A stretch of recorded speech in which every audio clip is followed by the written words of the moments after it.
जय माताजी मित्रों, आसो नवरात्रिना नवला नोरतामां 10 लाख जेटला श्रद्धाळुओ माताना मढे मां आशापुराना दर्शन करे छे।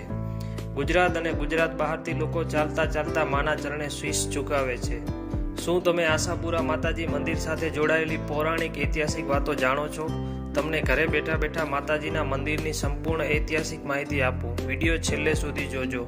आ विडियोमां माताजीनो पुराणोमां उल्लेख, मंदिर कोणे कोणे बनाव्यो, आजुबाजु आवेल बीजा मंदिरो, कया महापुरुषो અહીં આવ્યા હતા, કયા મુસ્લિમ બાદશાહને માતાજીએ પરચો આપ્યો હતો, એ બધી માહિતી આપીશ। અમારી આ ચેનલને ખાસ સબસ્ક્રાઇબ કરજો।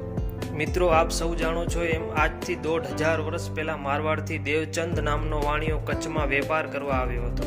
ત્યારે આસો નવરાત્રિએ અહીં ખૂબ જ માતાજીની ભક્તિ કરી હતી। તેથી માતાજી પ્રસન્ન થઈ કહ્યું, જે જગ્યાએ મારું સ્થાપન કર્યું છે ત્યાં મારું મંદિર બંધાવજે, પણ મંદિરના દરવાજા 6 મહિના સુધી ઉગાડજે નહીં। 5 મહિના વીત્યા એટલે મંદિરમાં ઝાંઝર અને મધુર ગીતનો અવાજ સંભળાયો, જેથી તેનાથી રહેવાયું નહીં અને મંદિરના દરવાજા ખોલી નાખ્યા।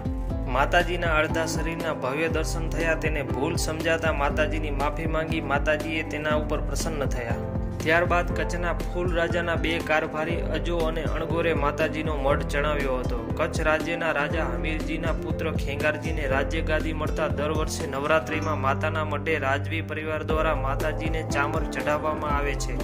આ પરંપરા આજ સુધી ચાલુ છે। ગયા વર્ષે કચ્છના મહારાવ શ્રી પ્રાગમલજીના અવસાન થતાં તેમના મહારાણી પ્રીતિદેવીએ ચામર ચડાવી હતી। ઇતિહાસમાં પ્રથમ વખત કોઈ મહિલાએ આ મંદિરમાં ચામર ચડાવી હતી। ઈસવીસન 1819માં કચ્છમાં ભયંકર ભૂકંપ આવતા આ મંદિરને નુકસાન થયું હતું। ત્યારે કચ્છના સાહુકાર ગણાતા સુંદરજી સોદાગર અને વલ્લભાચાર્ય દ્વારા આ મંદિર ફરી બંધાવવામાં આવ્યો। ત્યારબાદ 2001માં ભૂકંપથી ઘણું નુકસાન થયું। ત્યારબાદ ફરીથી મંદિર અત્યારે છે તે બંધાવાયું। આશાપુરા માતાજીની આજુબાજુ બીજા 4 માતાજીઓના મંદિર આવેલા છે। એક હિંગળાજ માતાજી, ઓરણ માતાજી, ખાટલા ભવાની અને જાગોરા માતાજી। પાનેલી ગામ તરફ આવેલ જાગોરા માતાજી એક ડુંગર ઉપર પથ્થરની કોતરની અંદર આવેલ છે। માંડ ત્યાં 1-2 જણા જ અંદર જઈ શકે। આ માતાજીનું સ્થાન જાગનું કહેવાય છે। માતાજીના મંદિરની પાછળની બાજુ ટેકરા ઉપર થોડે દૂર ખાટલા ભવાનીનું મંદિર આવેલું છે, જ્યાં માતાજીનું આરામ કરવાનું સ્વરૂપ છે। પૂર્વ બાજુ આવેલ ઓરણ માતાજીનું સ્થાન એ માતાજીનું રાસ રમવાનું સ્થળ છે। માતાજીનો પરચો મળતા સિંધનો રાજા ગુલામશાહ કલોરો, જેણે કચ્છ રાજ્ય ઉપર આક્રમણ કર્યો હતો, ગુલામશાહે માતાના મઢમાં 200 કિલોનો ઘંટ આપ્યો હતો, જે આજે પણ તમે જોઈ શકો છો। કચ્છના ક્રોમવેલ ગણાતા જમાદાર ફતેહ મહમદે પણ 41 વાટવાળી ચાંદીની 2 કિલોની દીપમાળા આપી હતી।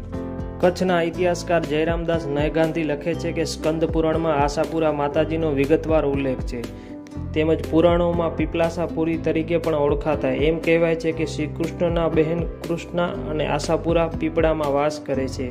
શાકંભરી માતાજી એ આશાપુરા માતાજી મનાય છે। સ્વામી વિવેકાનંદે પણ આ મંદિરના દર્શન કર્યા હતા। અહીંયા સોની જ્ઞાતિના લોકો નવરાત્રિ પહેલા માતાજીના દાગીનાની સાફ સફાઈ કરે છે। મુસ્લિમ સમાજના લોકો વર્ષોથી અહીં આરતીમાં નૌબત શરણાઈ વગાડે છે। મંદિરના મહંત કાપડી સમાજના હોય છે। અત્યારે મહંત યોગેન્દ્રસિંહજી છે। જાડેજા સહિત અનેક જ્ઞાતિઓના કુળદેવી માં આશાપુરા માતાજી છે। કચ્છ સિવાય ગુજરાતમાં ઘણી જગ્યાએ તેમજ રાજસ્થાન, મધ્યપ્રદેશ, પુણે, બેંગ્લોર, મુંબઈમાં પણ માતાજીના મંદિરો છે। માતાજીના પરચા અને બીજા મંદિરોનો વિડીયો ટૂંક સમયમાં આવશે। આપેલી માહિતી પસંદ આવી હોય તો અમારી ચેનલને ખાસ સબસ્ક્રાઇબ કરજો।